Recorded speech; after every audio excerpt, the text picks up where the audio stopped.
I'm talking to you in early 2026, and around Christmas time the thought occurred to me that Nirvana's Nevermind from 1991 is now over a decade older than the Beatles' Sgt. Pepper was then. I was quite stunned by this realization. This led me to think, why do the 90s, even the early 90s, sometimes seem like last week, but I can hardly remember the 2010s?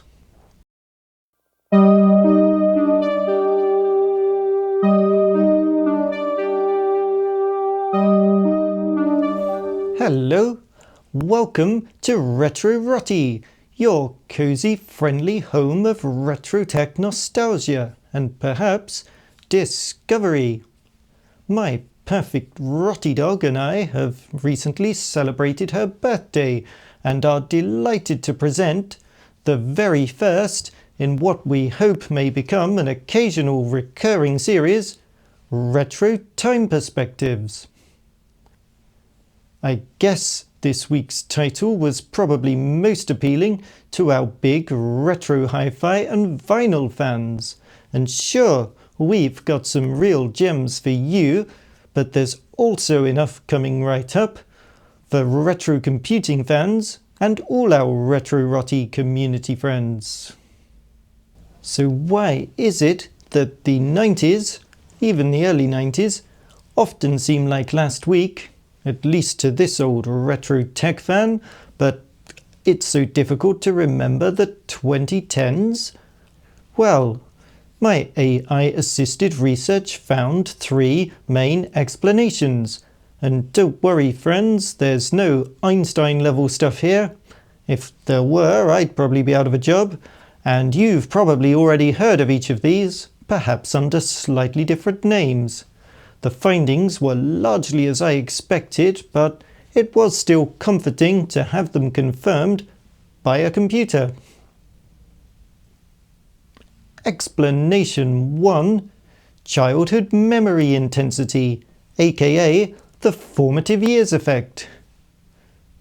During one's childhood and formative years, especially ages 5 to 15, every new thing that comes along and every discovery seems radically novel and so is likely to induce a greater sense of excitement than when we obtain even the biggest upgrade or best limited edition new release later in life, when even the best new stuff never seems quite so new.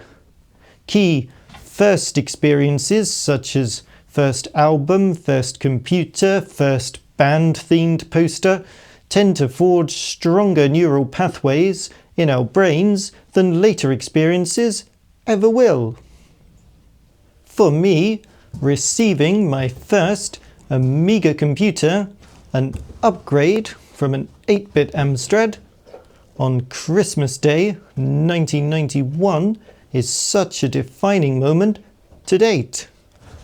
Perhaps I only remember that the Soviet Union was dissolved during that same holiday period because I associate the event with a rather more personal experience, playing Lemmings and doodling in Deluxe Paint on my Amiga than through any exceptional interest in political history. Explanation 2. Adulthood routine compression. As a rule of thumb, distinctive long-term memories are much less likely to be generated when we fall into a phase of predictable routines, usually sometime around our 20s, e.g. the daily commute to work, the daily meetings, lunch breaks. The days all seem to melt into one. I wonder if any of you think this melting and blurring became intensified when most jobs became centered around sending out en masse an email for every single note, every idea, every checkbox item, day and night, and then issued most employees with devices they could take home, especially smartphones, which ping, ping, ping 24/7. It's a thought that has often occurred to me since circa 2010, the abolition of office hours, distinct from off-duty hours, almost seemed to abolish weekends and the distinction between midday and midnight, creating an endless swampy twilight to tramp through. How are we supposed to remember anything recently? Explanation 3. Proportional time perception. As you age, each year represents a smaller and smaller proportion of your total life to date. To a 10-year-old, 3 years ago seems incredibly long ago because it's 30% of their entire life so far, and a rather bigger percentage of that portion of their life that they can actually clearly remember. But to a 60, 50, or even 40 or 30-year-old, 3 years is a much smaller proportion of life, a blink-in-the-eye chapter that whizzes by into the streaky fogs of time. We each have our own memories, of course, but I think of the first half of the 90s as the time of Nirvana, U2 and REM, of the Commodore Amiga competing against Sega and Nintendo consoles, of LPs and cassette tapes still vying for position against shiny compact discs. It was a time when most people only watched terrestrial or free over-the-air TV with a tiny number of channels, a time when Sir Tim Berners-Lee had recently invented the World Wide Web, but almost nobody outside of specialist institutions had access to it, when many of our North American cousins could share small amounts of information via dial-up bulletin board systems powered by a 386 PC or an Amiga 2000, but the French were making do with Minitel, and the British only had teletext. So in many ways, it was a tech landscape quite alien to that of today as I speak to you in 2026. Retro Rottie would love to hear your views on whether the early 90s were more closely related to the 2020s or to the late 1960s. While you have a good old chin scratch on that, perhaps I could be permitted a wee whisker of your time to tell you about my best preserved memories of the early 90s. It's Christmas 1991. I already had a small collection of vinyl LPs, 7-inch singles and audio cassettes by this time, but at Christmas I received my first CD album. It was hardly contemporary music. It was a compilation of Buddy Holly, mostly songs from the late 1950s, which, as a child, I really liked. I think my nan and granddad had introduced me to these tunes. I used to love them wheeling out of the corner their trolley unit full of vinyl records and cassette tapes whenever I stayed with them. That was certainly how I first came to love the Beatles.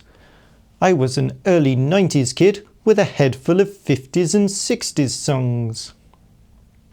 Nirvana's Nevermind was probably the most seminal release of the year, having been released that September, but I didn't discover that until nearly 2 years later, when my school playground was full of people passing Sony Walkman cassette players around, sharing tinny little earphones to spread the word about the grunge sound. I received a CD copy the following spring. It was probably the first time I'd seriously liked an album recorded during my lifetime. I was a retrohead even then. 2 or 3 years after that, I saved up for a Beatles Sgt. Pepper CD, having already heard some of the tracks on compilations or on radio. As an adult, I built up a large vinyl LP collection and then gave away almost all my CDs. But for me, the most significant gift of that Christmas, or any other, was my first Commodore Amiga computer. It was an A500 Plus. It came with the Cartoon Classics bundle. I don't suppose I will ever forget my early Amiga days. That was a truly mind-bending machine. I won't waste your time by reeling off the technical specifications. There was just something about the Amiga that made it so much more than the sum of its parts. I had really enjoyed programming BASIC on my 8-bit Amstrad from the age of about 6, and I've learned to like many other computer systems since, but the Amiga was the one that really blew my mind, that I'm sure I'll always remember the best. I don't think I would have found so much enjoyment doing highly technical procedures and programming on Linux and BSD and macOS systems in subsequent decades, or most recently come to love assembly language programming on 8-bit Commodores as a retro tech hobby, if the Amiga hadn't made me, as a primary school kid, feel so at home in front of a screen. Programming in Amos and 68K assembly language on Amiga was probably the most fun I ever had, and gave me the confidence that I could probably teach myself anything else I ever wanted to learn. The Amiga was such a welcoming and reassuring platform. I don't believe I would have been able to found Rottie if not for my Amiga experiences. I struggle to see how anyone could ever persuade me that another platform provided better fun for gaming than the Amiga, although admittedly I did really enjoy a few games on my brother's Nintendo 64 for a couple of years, particularly GoldenEye. And yes, I have been known to enjoy Quake 3 Arena now and again, but I doubt I'll remember any of these others quite so much as the Amiga come the setting of the sun.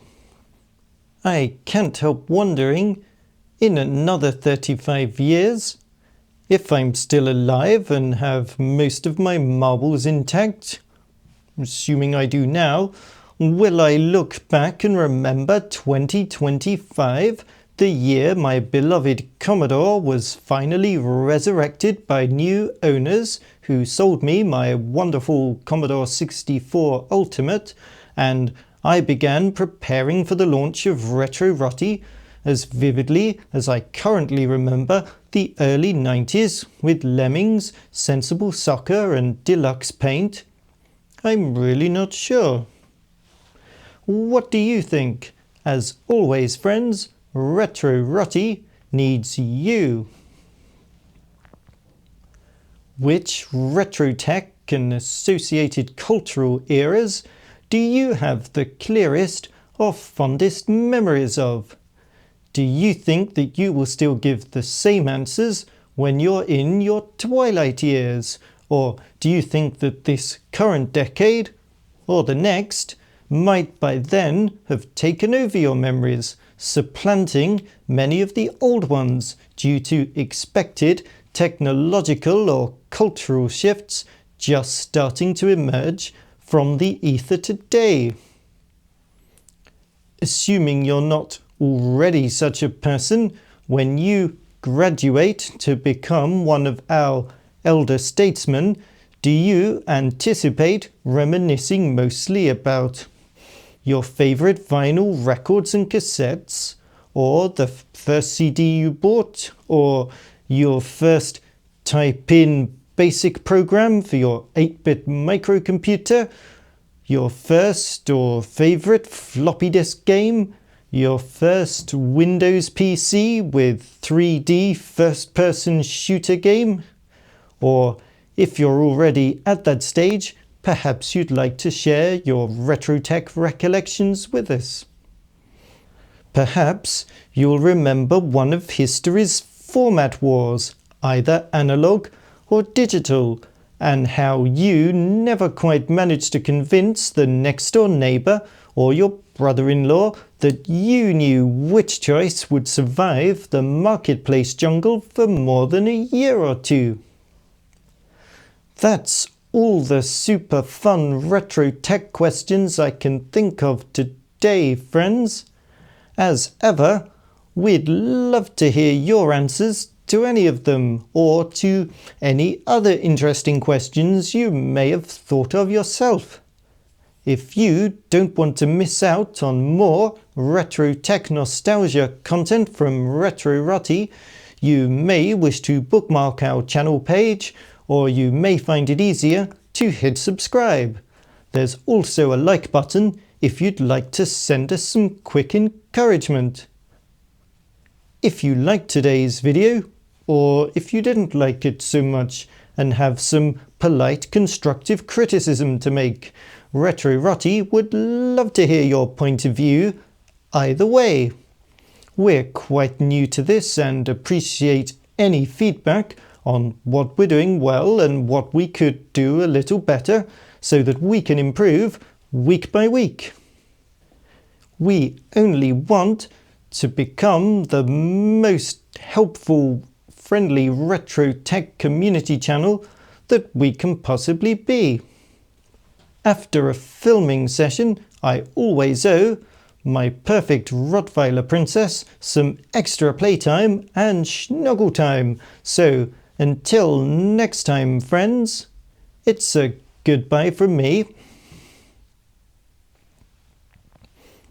Goodbye. I hope you can all stay really well until next time.